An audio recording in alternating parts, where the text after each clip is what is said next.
चाहे वो अर्थमेटिक का क्यूब ले लीजिए। अर्थमेटिक क्यूब का मतलब क्या क्या हो गया, एक संख्या पर 3 घात, और फिर उसका ज्योमेट्री में क्या अर्थ है और उसका बीजगणित में क्या अर्थ है, उसको मैं एक उदाहरण के माध्यम से समझाने का प्रयास कर रहा हूं।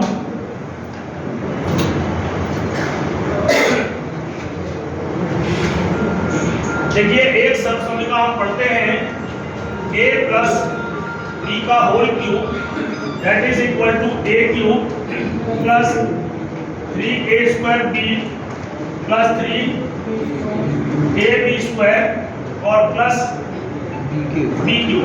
इसमें से कॉमन निकल के 3ab बाहर आ जाता, वो अलग चीज है। यह हमारी एक बीजगणित की सर्वसमीकरण, और कहीं ना कहीं इस पर क्यूब है, तो यह कहीं ना कहीं 3 डायमेंशनल फिगर को निरूपित कर रहा है। ऊपर क्यूब है तो यह अर्थमेटिक का क्यूब भी बन रहा है। आइए इसे हम एक एग्जांपल से ले लेते हैं कि माना कि a बराबर 1 और b बराबर 2। मेरा उद्देश्य इस सर्वसमीकरण का सही अर्थ 3 रूपों में कैसे है उसको बताने से है। अगर मैं यहाँ 1 ले लूं, अगर मैं यहाँ 2 ले लूं, मैं कुछ नहीं कर रहा हूं, केवल सर्वसमीकरण में a की जगह 1, b की जगह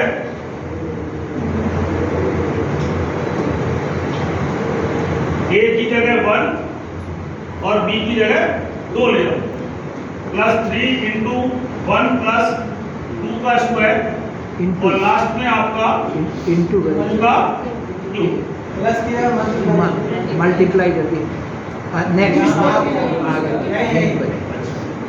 ठीक है, मतलब गुणा है। अब थोड़ा सा और मैं इसको सॉल्व करके लिखता हूं। मैं इसे इस तरह से लिख रहा हूं 1 इंटू 1 इंटू 2। आप समझने का प्रयास करेंगे जो समझाना चाह रहा हूं।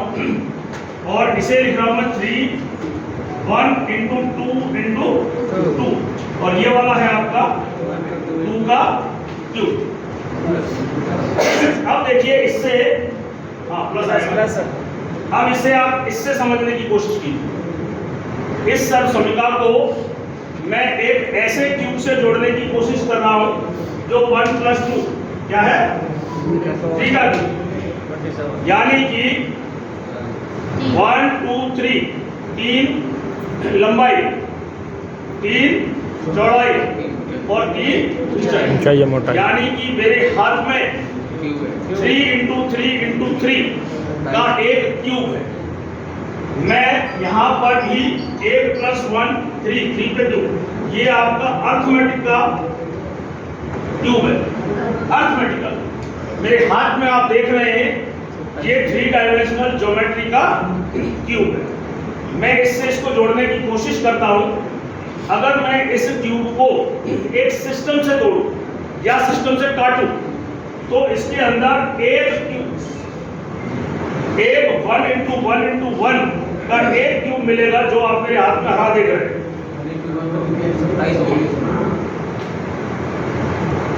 ये इसमें क्या है 1 इंटू 1 इंटू 1, एक लंबाई, एक चौड़ाई और एक ऊंचाई का क्यूब। अब अगर मैं पहले लास्ट वाला ले लेता हूं, चलो इसे लेता हूं। देखिए 1 इंटू 1 इंटू 2, एक लंबाई, एक चौड़ाई, 2 ऊंचाई के 3 क्यूब। 3 क्यूब, एक लंबाई, एक चौड़ाई और 2 ऊंचाई का जो आपके घनाभ है, ऐसे कितने घनाभ आएंगे 3। एक लंबाई, एक चौड़ाई और 2 ऊंचाई के 3 घनाभ। तो देखिए यहाँ पे जो आप पीले देख रहे हैं 2 गुणा 1 गुणा 1, इधर 2 है और ये भी 1 और पीछे भी। तो ऐसे कितने 3, ऐसे कितने 3। एक आप ये देख पा रहे हैं 2 और ये आपका 3। मेरे हाथ में 3 ऐसे क्यूबॉइड हैं जिनकी एक भुजा 2, ये वाली भुजा 1 और पीछे वाली भुजा 1। 2 इंटू 1 इंटू 1 के आपको 3 क्यूब इसके तोड़ने पर मिले। अब अगला स्टेप आइए, 1 × 2 × 2, 1 × 2 × 2 के क्यूब, नहीं सॉरी क्यूबॉइड, लेकिन कितने क्यूबॉइड? 3। 1 × 2 × 2 के 3 क्यूबॉइड इसमें से मिलने चाहिए। देखिए 1 2, इधर 1 और इधर 1, यानी कि 2 2 और 1, 2 2 1,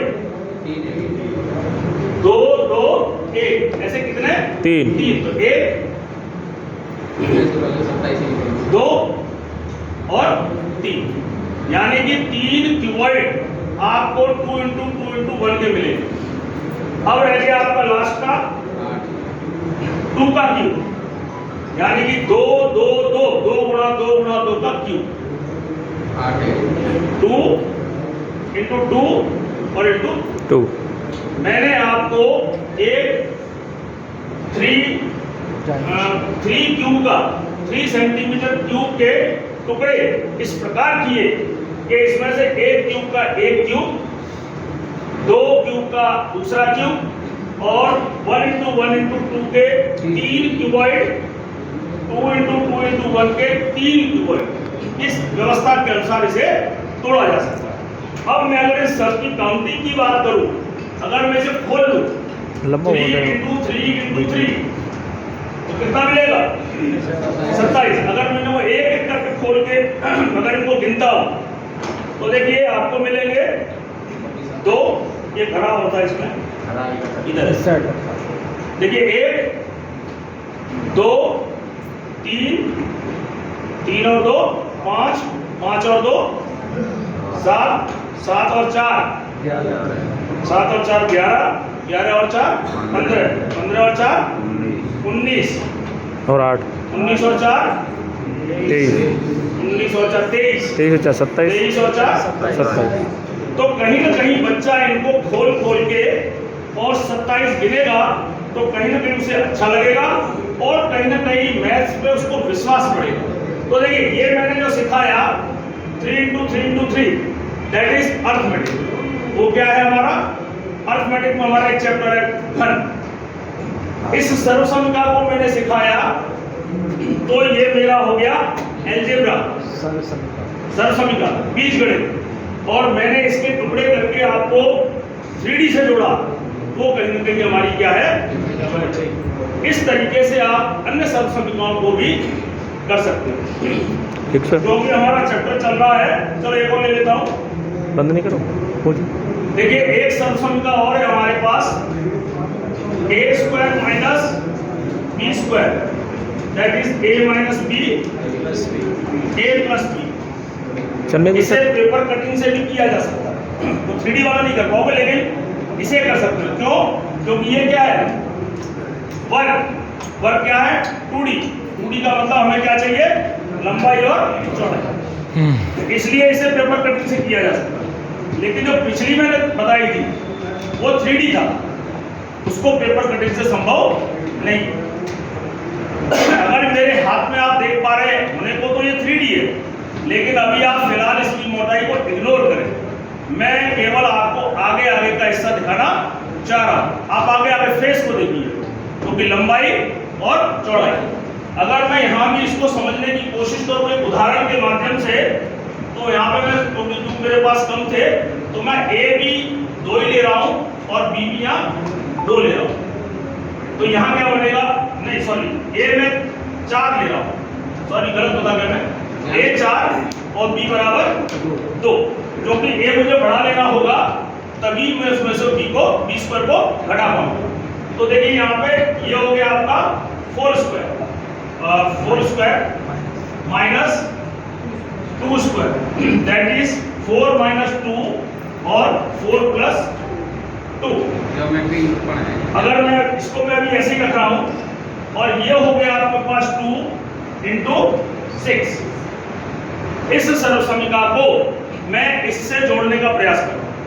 आप मेरे हाथ में देख रहे हो, वैसे तो ये इंस्ट्रूमेंट 3D है, लेकिन अभी फिलहाल इसके चेहरे को देखिए, तो चेहरे को अगर आगे फेस को देखें तो ये हमारी 2 त्रिकोणीय आकृति का स्क्वायर है, क्योंकि ये भी क्या है, ऊपर ये भी क्या है, स्क्वायर ही तो है। तो अंकगणित का स्क्वायर, अगर अंकगणित का मैं स्क्वायर करूं तो 4 × 4, और ज्योमेट्री की बात करूं तो ये 4 और ये 4। अब a² - b², a को मैंने क्या लिया है 4। आप देखिए 1 2 3 4, और इधर भी 4, 1 2 3 4। मेरे हाथ में आप जो देख रहे हैं वो 4², ठीक है। और b को मैंने क्या लिया है 2। आप ऑरेंज रंग को देखिए 1 2 1 2, ये जो है 2 का स्क्वायर, ये 2 का स्क्वायर, और ये सारा मिला के क्या हो गया आपका a का स्क्वायर पूरा, मतलब a का स्क्वायर मतलब 4 का स्क्वायर। अभी आप 4², और 4² में से माइनस कितना कर रहा हूं मैं 2²। 4² में से 2² मैंने माइनस कर दिया। ये मेरे हाथ में जो आप जो भी देख रहे हो वो आपका 4² - 2²। मेरे हाथ में जो आपको दिखाई दे रहा है वो 4² - 2²। अगर मैं इसे रीअरेंज करूं, तो मेरे पास ये एक वर्ग वो आयत बना 2 बाई 1 2 3 4 5 6। ये मेरे पास एक आयत बना 2 × 6, 2 इधर वाले 2, और ये आपके 6। इस प्रकार यह द्विविमीय 2 डायमेंशनल आपकी जो वर्ग है, 2 डायमेंशनल वर्ग, वो ये हो गया। अगर मैं इसकी न्यूमेरिकल वैल्यू की बात करूं तो ये कितना हो जाएगा 4 चौक 16 -4, यानी कि 12। अगर मैं इसको काउंट करूं अलग अलग खोल के तो 12 ही निकलेंगे, 6 इधर 6 दूसरी। तो मैंने जो 12 निकाला वैल्यू 12 दैट इज अर्थमेटिक, और मैंने इसको फिगर से जोड़ा ज्योमेट्री, और इस आइडेंटिटी को समझाने की कोशिश की अलजेब्रा। कहीं ना कहीं इन सभी में एक बहुत प्यारा सा संबंध है, उसे हमें समझने की जरूरत है। तो इस तरीके से आप